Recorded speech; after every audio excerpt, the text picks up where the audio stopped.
बंगाल के गरीबों का वोट लेकर उनका फंड टीएमसी के गुंडों के घर में जाता है।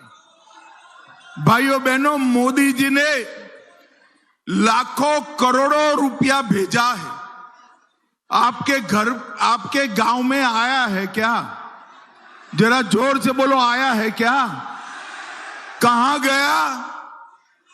बोलो भाई, कहां गया? ये सिंडिकेट वाले मोदी जी ने बंगाल के गांव के लिए जो विकास का पैसा भेजा था, वो ममता बनर्जी की सिंडिकेट के बलि चढ़ गया है, बलि। और ये समझते हैं कि हमने जो भ्रष्टाचार किया है अब कुछ नहीं होगा। मैं आज यहां से कहकर जाता हूं, सिंडिकेट वालों, कान खोलकर सुन लो, भाजपा की सरकार बनते ही गरीबों की पाई पाई वापिस देनी पड़ेगी, वापिस देनी पड़ेगी। भाइयों बहनों, भारतीय जनता पार्टी के 300 से ज्यादा कार्यकर्ताओं की हत्या हुई। एक तृणमूल कांग्रेस के गुंडे मानते हैं कि हमने हत्या करी, अब कुछ नहीं होगा। मगर खैर मना लो, 5 मई तक भाजपा सरकार बनने के बाद हमारे कार्यकर्ताओं को, हत्या करने वालों को जेल की सलाखों के पीछे डालने का काम भारतीय जनता पार्टी करेगी। भाइयों बहनों, ये ममता, कांग्रेस, सबने कभी आदिवासी को राष्ट्रपति नहीं बनाया।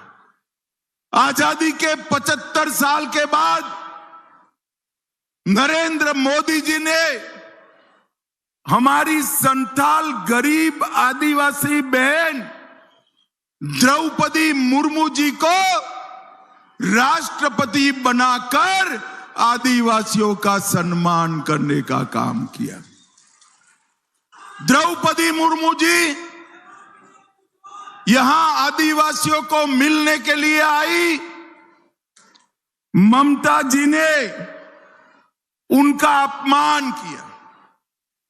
मैं सभी आदिवासी भाइयों बहनों को अपील करने आया हूं कि इस चुनाव में आदिवासी की बेटी महामहिम द्रौपदी मुर्मू का अपमान का बदला ममता बनर्जी से लेना है। भाइयों बहनों, इनको सहन नहीं होता है कि आदिवासी गरीब की बेटी इस देश की राष्ट्रपति बनी है।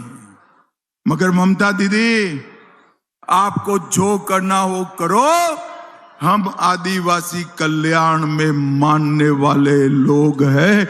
हम आदिवासियों के भले के लिए काम करते रहेंगे। भाइयों बहनों, ये ममता दीदी विक्टिम कार्ड खेलती है। कभी सच्चा झूठा पट्टी पैर में बांध देती है, कभी सच्चा झूठा पट्टी सर पे बांध देती है।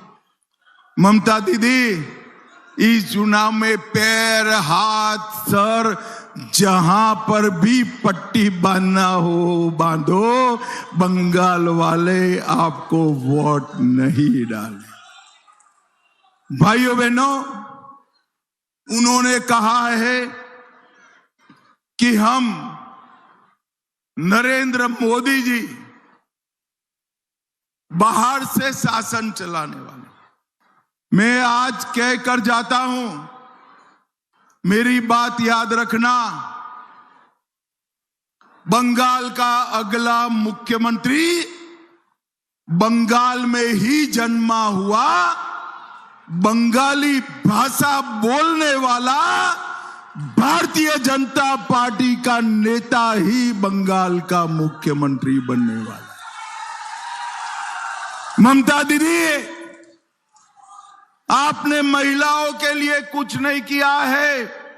ये दीदी लोग बैठे हैं, दीदी लोग आप तैयारी कर लेना, हमारी सरकार बनने के बाद 3,000 रुपया हर महीना आपके बैंक अकाउंट में जमा हो जाएगा।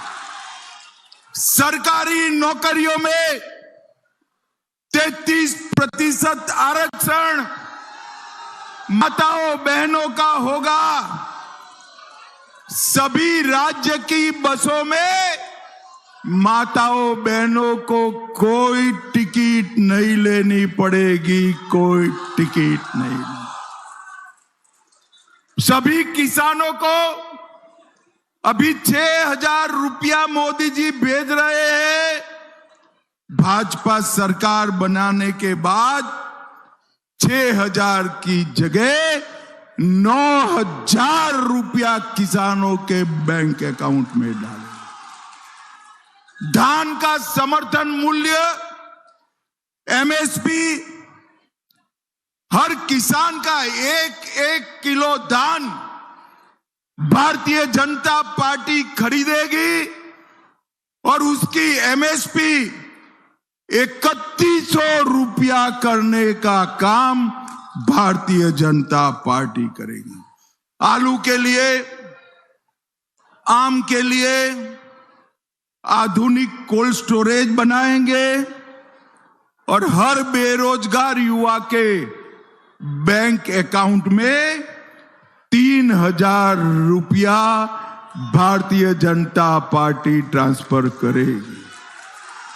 सभी सरकारी कर्मचारियों को 7वां वेतन आयोग मिलेगा और जो युवा इनके भ्रष्टाचार के कारण अपनी आयु गंवा बैठे हैं, उनको सरकारी नौकरियों में एज रिलैक्सेशन देने का काम भारतीय जनता पार्टी करेगी। भाइयों बहनों, मुझे बताओ जरा, ये 4 बीवी कुछ लोग करते हैं, बरोबर है क्या? 4 बीवी जो रखने का इनका परमिशन है, बरोबर है क्या? अरे जोर से बोलो दीदी लोग, 4 बीवी होना चाहिए। अब कुछ लोगों को होता है, कुछ को नहीं होता है। आप भाजपा सरकार बना दो, हम यूसीसी लाकर हिंदू और मुसलमानों के लिए एक ही कानून कर देंगे, कोई 4 बीवी नहीं रख पाए।